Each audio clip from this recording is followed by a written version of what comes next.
പോകാം. റോമാലേഖനം 12:5. റോമാലേഖനം 12:5 വായിച്ചാട്ടെ. അതുപോലെ പലരായ നാം ക്രിസ്തുവിൽ ഒരു ശരീരവും എല്ലാവരും തമ്മിൽ അവയവങ്ങളുമാകുന്നു. നാം ക്രിസ്തുവിൽ ഒരു ശരീരവും അതുപോലെ നാം അംഗങ്ങളുമാകുന്നു. ഇന്ന് പകൽ പഠിപ്പിച്ച കാര്യങ്ങൾ പെട്ടെന്ന് ചില പ്രിയപ്പെട്ടവരുടെ പകൽ വരാൻ കഴിഞ്ഞില്ല. അതുകൊണ്ട് അവർക്ക് വേണ്ടി പെട്ടെന്ന് പറയുന്നു. ഇവിടെ ഈ ചാർട്ട് കർത്താവായ യേശു ക്രിസ്തുവിന്റെ ശരീരമാകുന്ന സഭയെക്കുറിച്ച് കാണിച്ചിരിക്കുന്നതാണ്. ഇതിൽ ഈ അസ്ഥിപഞ്ജരമായി കാണിച്ചിരിക്കുന്നത് നാം ഓരോരുത്തരും ക്രിസ്തുവിന്റെ ശരീരത്തിന്റെ അംഗങ്ങളാകുന്നു എന്നാണ്. ഇതിനെക്കുറിച്ച് സംസാരിക്കാൻ സമയമില്ല. ശരീരത്തിലുണ്ടാകുന്ന രോഗങ്ങൾ, ആത്മീയ രോഗങ്ങൾ, ഇത് കർത്താവായ യേശു ക്രിസ്തുവിന്റെ ശരീരമാകുന്ന സഭ, തല ക്രിസ്തു. എബ്രായലേഖനം 10-ാം അധ്യായത്തിൽ നാം വായിക്കുന്നു, അവന്റെ വൈരി അവന്റെ കാൽ കീഴാകുവോളം അവൻ കാത്തിരിക്കുന്നു. സാത്താൻ സഭയുടെ കാൽ കീഴെ ആയിത്തീരണം. അതുപോലെ നാം എല്ലാവരും ഒന്നിച്ച് ക്രിസ്തുവിന്റെ ശരീരമാണ്. മുണ്ടക്കയത്ത് ഒരു ശരീരം മാത്രമേ ഉള്ളൂ. ഇവിടെ നിങ്ങളെ കാണിക്കാനായി ഈ ഭാഗം, ഈ അസ്ഥി പഞ്ജരം കാണിച്ചിരിക്കുന്നത് ഓരോരുത്തരും, ഓരോ വ്യക്തികളും ഓരോ അംഗങ്ങളായി തീരണം എന്നുള്ളതാണ്. ഇവിടെ ചില തടിക്കഷണങ്ങൾ വെച്ചിരിക്കുന്നത് ഞാൻ രാവിലെ പറയുവാനിടയായി. ഇത് ഒന്നുകൂടെ നിങ്ങളെ പെട്ടെന്ന് ഓർപ്പിക്കുവാൻ ആഗ്രഹിക്കുന്നു. ഇത് വലിയ വീട്ടിലെ തോമാച്ചൻ സഹോദരനാണ്. ഈ വലിയ വീട്ടിലെ തോമാച്ചൻ സഹോദരന്റെ ഭാര്യ. ഇത് മക്കൾ. അങ്ങനെ മക്കളുമായിട്ട് ഇങ്ങനെ സുഖമായി രക്ഷിക്കപ്പെട്ട് സ്നാനപ്പെട്ട് അഭിഷേകം പ്രാപിച്ച വലിയ വീട്ടിലെ തോമാച്ചൻ സഹോദരൻ. എന്നാൽ ഈ തോമാച്ചൻ സഹോദരനെ ഇതേ രീതിയിൽ കൊണ്ടുവന്ന് കർത്താവിന്റെ ശരീരമാകുന്ന സഭയിൽ യോജിപ്പിക്കുവാൻ കഴിയുകയില്ല. ഈ തോമാച്ചൻ സഹോദരനെ മുറിച്ചെടുത്ത് ഈ രൂപത്തിലാക്കിയെങ്കിൽ മാത്രമേ കർത്താവിന്റെ ശരീരമാകുന്ന സഭയിൽ ശരീരത്തിൽ യോജിപ്പിക്കാൻ കഴിയുള്ളൂ. അപ്പോൾ ഇത്രയും വലിയ തോമാച്ചൻ സഹോദരന്മാരാരെങ്കിലും ഉണ്ടെങ്കിൽ ക്ഷമിക്കണം. തോമാച്ചൻ സഹോദരനെ ഓരോ പ്രതികൂലങ്ങളിൽ കൂടെ നടത്തി ദൈവം മുറിച്ച് ഈ രൂപത്തിലാക്കുന്നു. അതൊന്നും ശാപമായതുകൊണ്ടല്ല, അത് ബാധ വരികയല്ല, ദൈവത്തിന്റെ കാര്യമാണ്.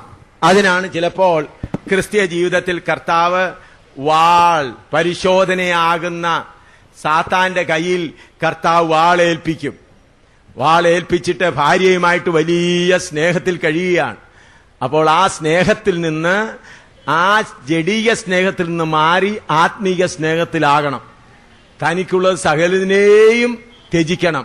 ആ ഭാര്യ എന്നുള്ളതായ ആ ഭാവം മാറി, ആ ശരീര സ്നേഹം മാറി ക്രിസ്തുവിൽ ഒന്നുള്ള അഗാപ്പേ സ്നേഹത്തിലേക്ക് വരണം. അപ്പോൾ ആ ബന്ധം മാറ്റുവാൻ കർത്താവ് ചില പ്രയാസങ്ങൾ അതിന് മധ്യത്തിലായിരിക്കും. ഈ വാൾ ഉപയോഗിക്കും. ഇത് ബാധയല്ല, ഇത് കർത്താവ് തോമാച്ചൻ സഹോദരനെ ഒരുക്കുകയാണ്. ഇത് ബാധയായിട്ട് ചിന്തിക്കാതെ ഇങ്ങനെയുള്ളതായ കർത്താവ് പ്രവർത്തിക്കുമ്പോൾ, എന്നിൽ അങ്ങനെ പ്രവർത്തിക്കുന്നു, എല്ലാവരിലും പ്രവർത്തിക്കുമ്പോൾ അത് ബാധയല്ല. കർത്താവ് ഇന്ന് ഒരുപാട് ഫാമിലി കോൺഫറൻസ് നടത്തുന്ന കാലമാണ്. അതെന്താ പറയുന്നത്? സൈക്കോളജി പഠിപ്പിക്കുകയാണ്. ഭാര്യയും ഭർത്താവും പ്രയാസമാണ്. സഹോദര, ഭാര്യ പറയുന്നത് നീ അങ്ങ് അനുസരിക്ക്. അല്ലെങ്കിൽ മക്കള് യോഗത്തിനൊന്നും വരുന്നില്ല, അവർ ടെലിവിഷനൊക്കെ കണ്ടോണ്ട് അവരോട് പറഞ്ഞാൽ മതി, ഇന്നതൊന്നും കാണരുതെന്ന് പറഞ്ഞാൽ മതി. പ്രിയമുള്ളവരെ, അതെല്ലാം സൈക്കോളജി എല്ലാം നശിപ്പിക്കുന്ന മാർഗമാണ്. ഭാര്യയും ഭർത്താവും പ്രയാസങ്ങളുണ്ടെങ്കിൽ ഭാര്യ പ്രാർത്ഥിക്കണം, കർത്താവേ, എന്റെ ഭർത്താവ് എന്തുകൊണ്ടാണ് ഇങ്ങനെ കോപമായിട്ട് സംസാരിക്കുന്നത്?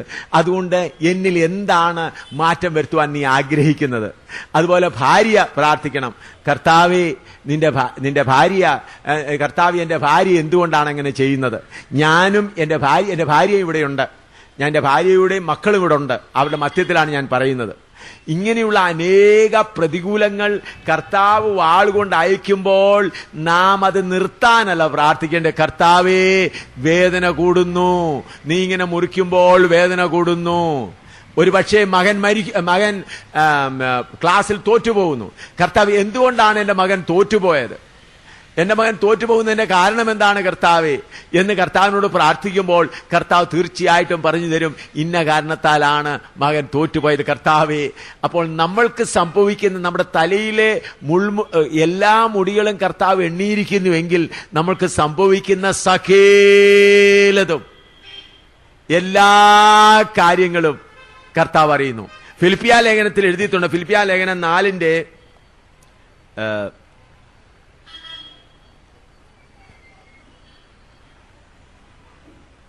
4:6 വായിച്ചാൽ, ഒന്നിനെക്കുറിച്ചും വിചാരപ്പെടരുത്, എല്ലാറ്റിലും പ്രാർത്ഥനയാലും അപേക്ഷയാലും നിങ്ങളുടെ ആവശ്യങ്ങൾ സ്തോത്രത്തോടു കൂടി ദൈവത്തോട് അറിയിക്കുക. നിങ്ങളുടെ ആവശ്യങ്ങൾ സ്തോത്രത്തോടുകൂടെ ദൈവത്തെ അറിയിക്കുക. അപ്പൊ ആ വാക്യം കേൾക്കുമ്പോൾ നമുക്ക് തോന്നും ഭൗതിക ആഗ്രഹമാണ്, ഭൗതിക കാര്യങ്ങളെല്ലാം. ഞാൻ നേരത്തെ പറഞ്ഞല്ലോ, ഭൗതിക കാര്യങ്ങൾക്കെല്ലാം നമ്മുടെ പിതാവ് നോക്കും. നമുക്ക് സ്തോത്രത്തോടെ പറയേണ്ടത് എന്താണ്? കർത്താവേ, ഈ ശോധനയിൽ നീ എന്നെ ഇങ്ങനെ മുറിക്കുവാൻ അനുവദിച്ചിരിക്കുമ്പോൾ വരുന്ന വേദന സഹിക്കുവാൻ കൃപ നൽകണമേ.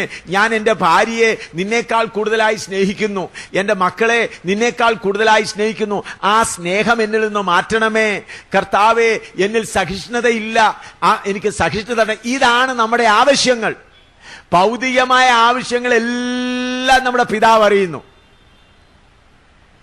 ഇന്ന് നമ്മളെ കർത്താവിന് നമ്മുടെ ആവശ്യങ്ങളുടെ കാര്യം അറിയുവാൻ റോമാലേഖനം 11-ാം അധ്യായത്തിന്റെ 17 മുതൽ 22 വരെ ഒന്ന് വായിച്ചാൽ.